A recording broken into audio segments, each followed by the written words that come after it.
Hi, this is John Wood with Extraordinary Mission. St. John Paul II taught us that the family is a domestic church because the church is a family. That's why spending time together as a family is one of the best ways we can grow in our relationship with God. In this next episode, we're going to talk about practical ideas for family time, next on the Extraordinary Mission podcast. God has a dream specifically for you, and if you don't play your part, it won't get played. And if your part doesn't get played, I assure you, souls can be lost. The world doesn't need another John Paul II or Mother Teresa. The world needs you, and your ordinary life has an extraordinary mission. Now is your time. You're listening to the Extraordinary Mission podcast with Dr. John Wood. Dr. John Wood is an optometrist, author, speaker, and saint in the making. He has published 3 books and speaks across the country, energizing the church to pursue our extraordinary mission. And now, your host, Dr. John Wood. Welcome to the Extraordinary Mission podcast. I'm your host, John Wood, and today we are continuing our series on building deep roots in the home, creating an atmosphere in the home that can grow the seeds of faith, help your kids grow strong in their faith, and help yourself as well. So I'm continuing this series with my favorite guest ever, my wife, Kristen. Hello again, Kristen. Hello. All right. So last episode, we talked about building the atmosphere so that our home is an atmosphere that is kind of fertile soil to grow in the relationship with God, to encounter the God of the universe, to fall in love with Him.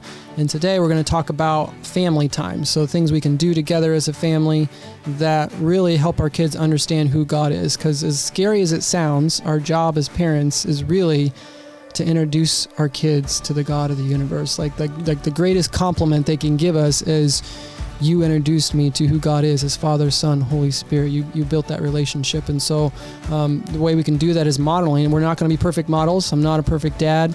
You're close to a perfect mom, but no. I mean, maybe not quite absolutely perfect, but in my mind, you probably are. So, but we need to find a way to model that for our kids, to give them an image of the God of love. And so that's what today's show is all about. And remember, we're using the image of kind of growing a tree, which when a tree is really small, really young, it's really prone to a lot of different things that can cease its growing, that can, wind and bugs and disease and all these things we need to protect our kids from. We'll talk about that, but we also need to build that culture and that atmosphere and that fertile soil, which is kind of what today's episode is about, is giving them that fertile soil and growing in our relationship together as a family. So last time we did 6 practical things of building atmosphere, and we're going to do another 6 or 7 things today about family time. So number 7 on our list of 25 things here to build a Catholic home is going to Mass every week and on holy days. And so this is kind of like the family meal as far as the church goes. A family that prays together stays together. So why is it that the church requires us to go to Mass every week and on holy days? And where's the wisdom in the church actually requiring this for us? Right. I mean, as a church family, we're going to come together for a meal to give thanksgiving to God, to kind of recognize that we are a family, that we're a community.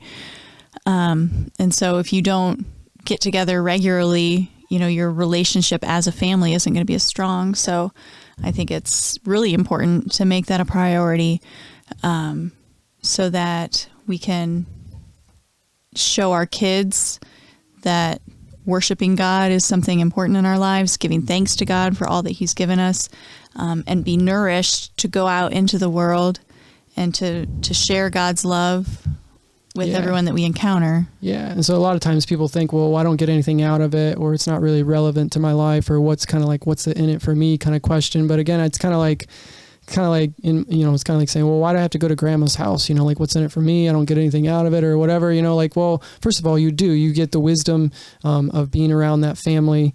You get that fellowship of other people, but helping our kids understand they're part of the greatest family in the universe. Like, it's not just me and Jesus. Like, the church is a family, and there's so many graces to receive. The Eucharist is the source and summit our faith, where Jesus gives us himself. It's kind of like the wedding feast. John Paul II said the Eucharist is the sacrament of the bridegroom and the bride. And so doing that consistently, if we don't worship God, we're going to worship something else, right? Like we can easily, fall out of the, what we call like a habit. It shouldn't just be a habit, but like if we don't go to Mass every week, well, all of a sudden baseball is more important, or this is more important. I got better things to do. And maybe God knows us better than we know ourselves. So that consistency of even going more than once a week, I know you have the blessing and the ability to take our kids to Mass during the week as well. But do our kids complain, like, getting into that routine? Do you hear them complain about going to Mass? Maybe when we first started the routine of the daily Masses, that was a little rough for them to be waking up and getting to Mass. But it's funny now, because if I say, get up, get ready, we're leaving for church, they'll be up and out of bed. If it's something else we have going on, they'll be like rolling over, like, can't we sleep in a little bit longer? So I think they've definitely come to know Jesus in the Eucharist, and they know that he's really, truly present there. And they're willing to make the sacrifice to be there. So they don't really complain about going to Mass. Yeah, there's not really a question anymore when you get in that habit. And I know it can be really hard. And it was actually, really hard for us when they're little to get them there, to get all this stuff. And they're fidgety. They don't really sit still. But repetition is so powerful. I tell my audiences a lot, routine, repetition. After a while, it becomes part of the routine. It's that comfort to them. And so sometimes they're dragging us to different things. Like, I don't feel like going. So they actually enjoy the sacraments and the experience of Mass. And so I do want to give people some more motivation that there is a reason in the Church's wisdom of the Mass and going weekly. And so these are I think this is something that I got from our Sunday visitor in the research, the secular research, some motivation for parents to take their kids to Mass every week. Some of the things they came up with is, 1, it reduces their risk of ever committing a crime, provides them with a solid sense of right and wrong, improves their odds for a very happy life, increases their average life expectancy by 8 years, makes them less likely to suffer from depression, significantly reduces their likelihood of using alcohol, tobacco, and drugs, dramatically lowers their risk of suicide, increases school participation, improves their attitude at school, and even increases the likelihood that they're going to wear their seatbelts.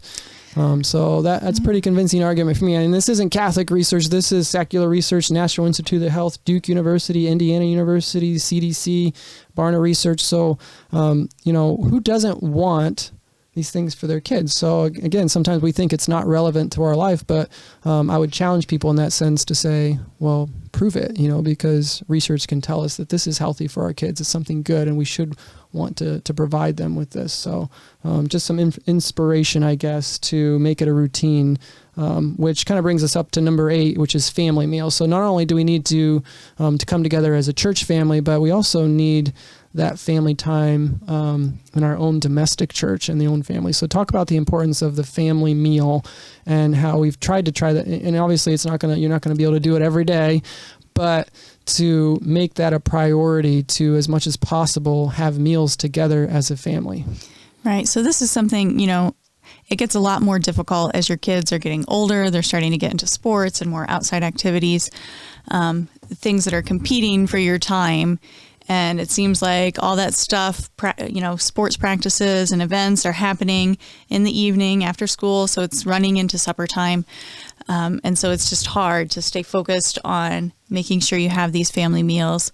But I think just like the church family and how we need to have regular meetings where we're getting together, where we're showing we're community, we're spending that quality time together.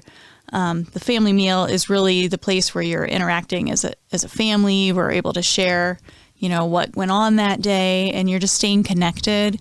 And, it's a chance to pray again together, over your meal, and just share fellowship, share family community together. Yeah, I think there's a lot of lack of communications in families. A lot of people describe homes now more like hotels where people are coming, they're going to the different rooms, they're, listening to their own things. And so this is one chance, one opportunity where we can come together, share that family meal, ask about how the day is going. So even though sometimes it's hard to drag things out of kids, I think if you do it consistently, and later we'll talk about how we do prayers around family meals. And so even when we're out in public, we want to keep God part of that. We try to pray and we go out to eat. Even if you go out to eat at a restaurant or whatever, we still do our meal prayers.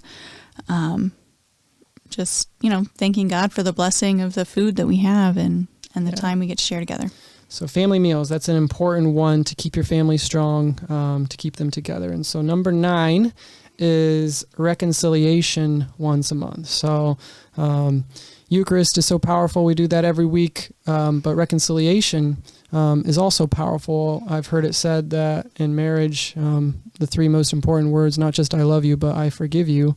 Marriage is hard. Family life is hard. I don't know. I'm not there enough. Maybe you can tell the people, do our kids ever fight, or do they get along perfectly all the time? Well, I'm sure you've seen them fight before. So. None of us I should maybe ask, do they ever get along? Or none of us are perfect. Our kids aren't. I'm not. You're not. I mean, you're pretty close, but reconciliation. So, I think I can tell when the kids haven't been for a while, and it's just kind of like the sin builds up and it gets more and more, and you get to the point where it's like, okay, we need to go to reconciliation. And then, you get right after you have reconciliation, it's like, well, I don't want to do anything wrong because I don't want to dirty my soul. So it's like cleaning the car. Yeah. And what's the kids' excuse? When we ask them to clean their room or clean the kitchen, every time it's just going to get dirty again. But when the filth and everything keeps piling up more and more, it's the same thing in our walk towards becoming saints. We get into that habit of sin. We get more and more sin piles up on us. It's harder and harder to live a virtuous life. We need to refresh. We need to come back. And there's a lot of parables. And again, coming back to the Catechesis of the Good Shepherd and how you teach this to kids. So you're kind of an expert on this because you prepare all of the kids at our parish for their first reconciliation. And so tell them a little bit about how the parables of Jesus can help us and help our kids understand why it's important to go to reconciliation. Well, the 3 parables of the lost things. So you have the lost sheep, the lost coin, and the lost son, which is more commonly called the prodigal son. But those are just so powerful for the second graders and powerful for all of us to reflect on with reconciliation and just how we're lost in sin. And it's Jesus, our good shepherd. It's the loving Father that's standing there waiting for us to return, the good shepherd that's going out and seeking us and wanting to bring us back to himself and to his love. So so I've been to your reconciliation retreats that you put on for the parents and the kids, and I just remember listening and as you explain this to the kids and how the kids just get it, their eyes just open when you're asking them, well, what did the father do? What was he doing when the kid came back? And they're like, oh, he ran out to him. They see the love of the Father, and so it kind of gave me an idea a few years ago, and how we kind of started doing reconciliation as a family. So once a month we have a family examination of conscience. So obviously that's the first thing we want to do. And that's powerful in and of itself is, thinking about our own weaknesses, whether it's business, sports, relationships. If you can sit down and think about your weaknesses, you're going to continue growing in the virtuous life. So examination of conscience, we found, one that is structured for families. We kind of modified it a little bit. If you want that, we can certainly give that to you, but we take that examination of conscience, we give them a piece of paper, we take a piece of paper, and at the top it says, your sins are like a drop of water in the ocean of God's mercy, so they understand how big God's mercy can be. And we just write down our examination of conscience. We go together, receive the sacrament of reconciliation, and then we come home and we have a fire, because, I love fire. Kids love fire. We take those pieces of paper, we burn them in the fire because they're gone, right? The sins are gone, just like that drop of water in the ocean, they're gone. And then, we usually grill out or having some hamburgers, because what happens in the story of the prodigal son, what's the last thing that happens? Yeah, they slaughter the fatted calf. They kill the fatted calf, right? and that parable, if you haven't heard it or read it in a long time, you need to go back and read it, that this father is running to his son, who basically told him to get lost. Like, he gave him his inheritance. He's like, I wish you were dead, basically. He spends it, he wastes it, until he has nothing left, and he comes back to his father, and you can see the father running to him, just waiting for him to come back, and helping our kids understand, like, every time we go to confession, the father runs to us. He embraces us. And in the end, it's a party. You kill the fatted calf. And so imagine, try this conversation. You go to your kids and say, hey, once a month, we're going to have a bonfire. We're going to have steak or hamburger after going to reconciliation. I guarantee you they're going to be okay with that. They're going to be like, yeah, this is going to be awesome. Like, if it's a 10-year-old boy, you tell me I'm having steak and fire, I'm there, right? And so we want to associate the sacrament of reconciliation with celebration, because it is, God forgives us. He never tires of forgiving us. So that's something we need to instill into our kids from a very young age. So I think that they tend to enjoy those nights, I guess, of our family reconciliation. So, right. All right. So that's number 9. Number 10 is to have Catholic friends. Sometimes we can feel like an island, and again, we're part of a bigger family than just our family. And so, being with like-minded people, the people that you hang out with, can greatly influence you. They can greatly influence our kids. Everybody knows this. When our kids go off to college, we pray, please give them good friends, because people can lead us in the right direction or the wrong direction. And so it's important to have that fellowship. And so talk about some different ways we've, built relationships with other people in the church, and kind of helped our kids find friendships that help them grow in their faith. Yeah. So I think it's so important. One of the first things we did when we moved here, it was so hard. You get kind of lost in just trying to survive when you're that young family with the infants and toddlers, and it's so hard, and you just feel like you don't have any support, especially, as a young mom, a stay-at-home mom in a new location where I didn't know anyone. And so one of the first things we did was to kind of seek out some other younger families in the parish and just invite them over. And that's really led to some great, we kind of started with a Bible study, and it's really been, those are some of our best friends still now. And I think then you guys, and we kind of separated it too, where you kind of had it like the women's group, and you called it what did you call it? The Catholic Bible Party. Our Bible party, yeah. Where you're supposed to be studying a book or whatever, but but just so important to have friends that you can talk to about your faith, that you share the same faith and morals with. Just so helpful in the walking the Catholic journey. You can share your disappointments, your failures, your dreams, and just it helps so much having that support, holding each other accountable. Yeah. And then with the kids, as they've grown, to know they're not the only Catholic kids out there, some of this is normal. Yes. Some of our parishes can look, pretty elderly sometimes, and it's okay that there's a lot of elderly people in Mass. And we like to build relationships with the elderly, with their wisdom, but we also, I want my kids to know that this is a lifestyle that other kids their age are living, and that they have friends that they can go to, that they can get support. And sometimes you can combine those generations too. And so one of the great ministries that you've done with our kids is just being Eucharistic minister, in the sense that you take communion to the sick and the disabled. And so talk about that. You've brought in our kids along, and they've kind of developed their own relationships and their own friends, and some of them like to play cards, and some of them just like to hang out. So talk about your experience of bringing our kids along to bring communion to the sick.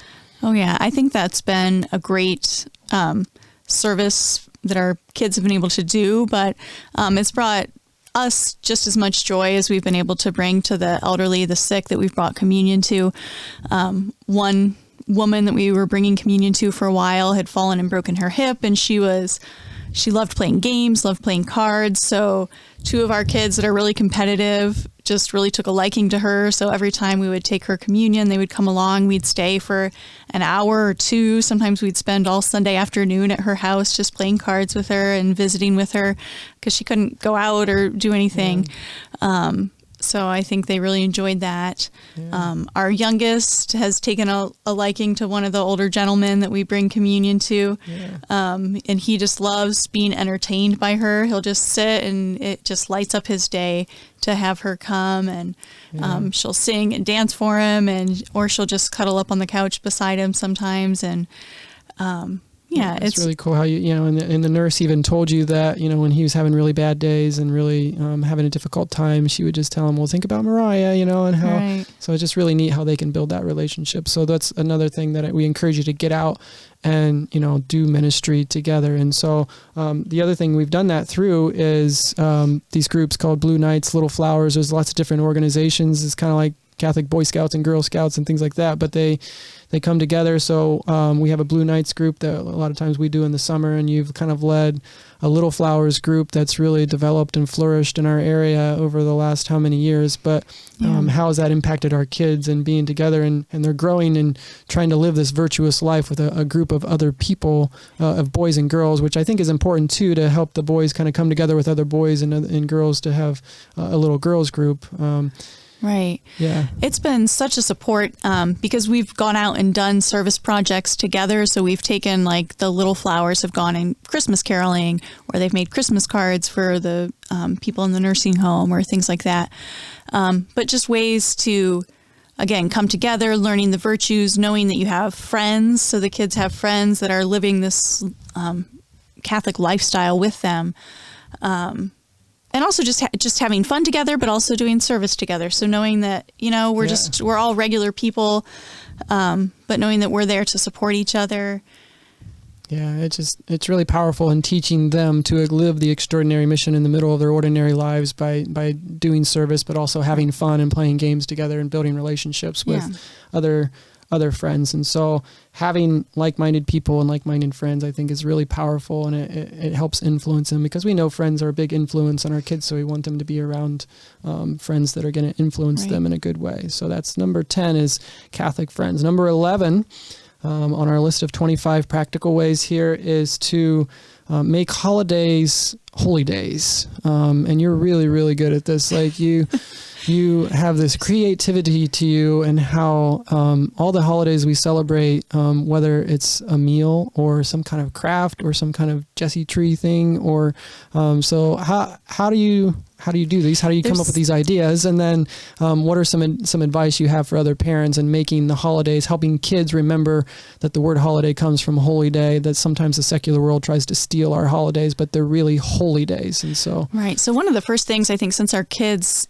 ever since they were really small, was especially the big, Christmas, Easter, holidays like this, that the secular world celebrates, but they really have their roots, in the Christian faith. It's just been important to me to help the kids understand that what we're celebrating is Jesus, and so just from a young age, just teaching them those stories, reading even just little board books about Christmas and Easter, about the real meaning behind them. And then as they grow, trying to incorporate that into our daily life, just living the liturgical calendar. The church has so many amazing feast days and things that we can incorporate. And so there's so many resources out there.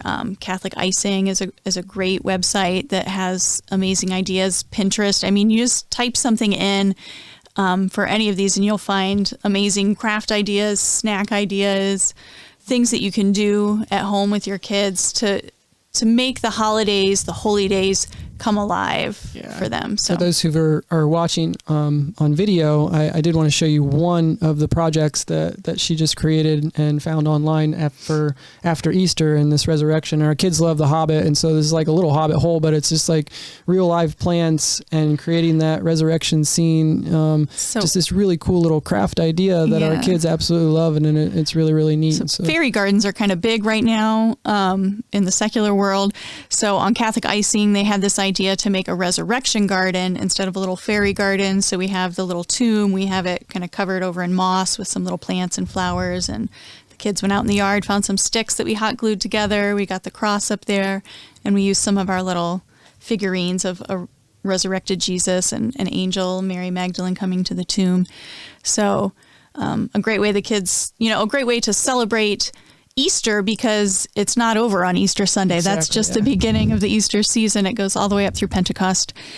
So we tried to keep up our Easter decorations and to do some fun Easter activities even after Easter Sunday. Yeah, the church does a beautiful job with her liturgy and her seasons that basically tells the story for us. We just have to find a way to bring it alive and help the kids understand that this story is true, and there's powerful ways to understand, the story of St. Patrick or whatever it is we're celebrating, to make sure they understand the truth of these holidays, and not only celebrating, national holidays or not holidays that everybody know, but our own holidays, especially our baptism anniversary. We talked about in the last episode to put the baptism candle up everywhere so that people can, that we can be reminded. But on the anniversary of our baptism, which is one of the reasons I wanted to make the little candle holder and burn in the little baptism date so we would remember, we light that baptism candle. In fact, we just recently celebrated your baptism anniversary. Yep. And so we have for those who can see, a picture of Kristen and little Mariah celebrating Kristen's baptism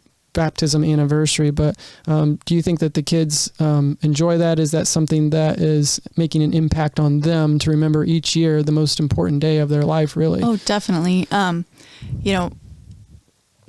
Like we said, we talked about family meals. And so a lot of times at our family meals, I like to incorporate the liturgical seasons or whatever's going on. So we'll try to make kind of a special dessert or a special dinner if it's someone's baptism holiday, baptism anniversary.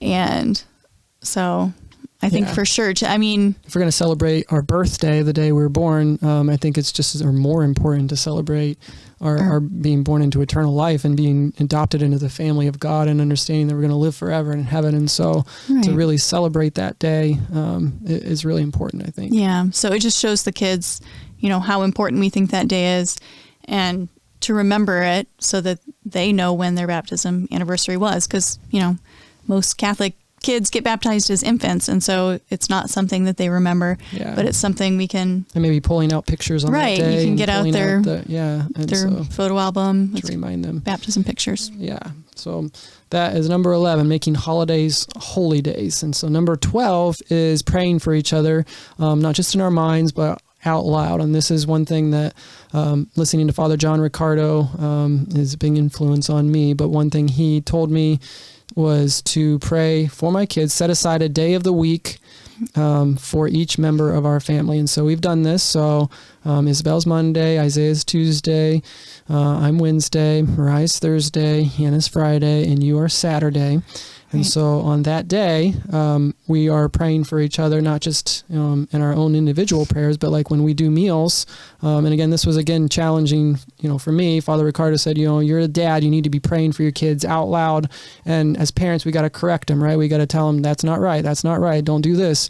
They're barbarians. We got to, civilize the barbarians, right? But we also need to uplift them. We need to encourage them and help them understand how much we love them. And so when we do pray for them, it's not like they need to get better at this. They need to do this. They did this wrong. Please help them not hit their sister anymore. Like it needs to be all encouragement. Like I really appreciate how, she helped her sister the other day. I really appreciate her gift of music and art, and help her to use those for your glory. Help her to become the saint she was created to be. Thank you for bringing her into our life. So when we do our family meals, this is something that I've started to try to do as a dad. I'm a pretty introverted guy. I wasn't grown up being real comfortable praying out loud, but hopefully it's making some kind of influence on them. And when we do our prayers at night, this gives an opportunity for each of the kids to actually be kind to their sibling as well. So what do you think? Is it making any kind of impact on building that relationship between each other as a family? I would hope so. Yeah, I think so. So just hearing each other be encouraged, being lifted up, and prayed for. That's really something powerful, So basically, if it's, like you said, Monday is Isabel's day. So if it's Isabel's day, at mealtime, we're saying our regular mealtime prayer, but we're also lifting up Isabel in prayer. And then in the evening, we go around and each sibling and mom and dad, we all say, a prayer to God, just lifting that person up, thanking God for their good qualities. And So, I mean, that's powerful, Yeah, you know. especially when they're spending a lot of the day fighting and arguing, and it gives them a chance to really say something nice about their siblings. So Right. Even though it can kind of seem repetitious sometimes, I think it's really helpful to keep our family strong together. And then finally for this episode on family time, we want to encourage you to go on dates, spending time together. So we tried to do a once in a month date. We failed pretty miserably over the years, especially when our kids are little, which is a bad thing. I mean, you have to schedule it and you have to make it a priority. Right. But we also try to schedule dates with Jesus. So, adoration, bringing your kids to adoration and helping them understand this is personal time with Jesus. And our kids have never... at our parish, they have beautiful music and everything when we do Eucharistic adoration, but our kids will get mad if we don't take them. Right. If something else comes up, they're like, but we want to go to adoration. Yeah.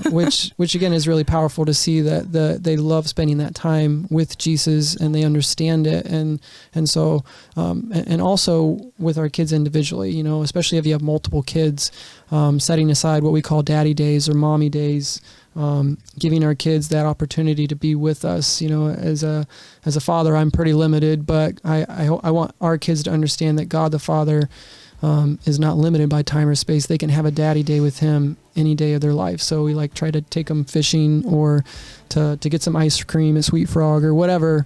It's something they look forward to. And so,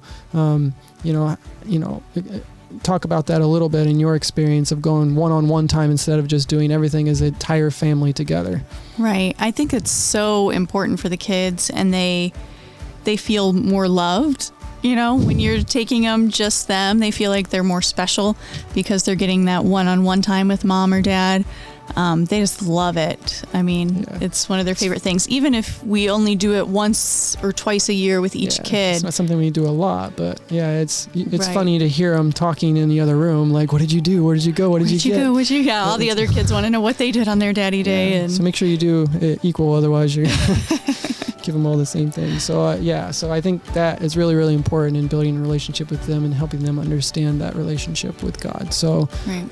So those are our pieces of advice on family time and how building a relationship together can build that relationship with God. And so, in the next episode, we'll talk about actually learning the faith, catechesis, ways to bring the faith alive, help them to know their faith. We love what we know, and we have to know the genius of the Catholic faith. And so if there's anything on these podcasts that you have questions about, any resources that you would like to learn more about, you can always email info@Extraordinary Mission. Check out our website, extraordinarymission.com.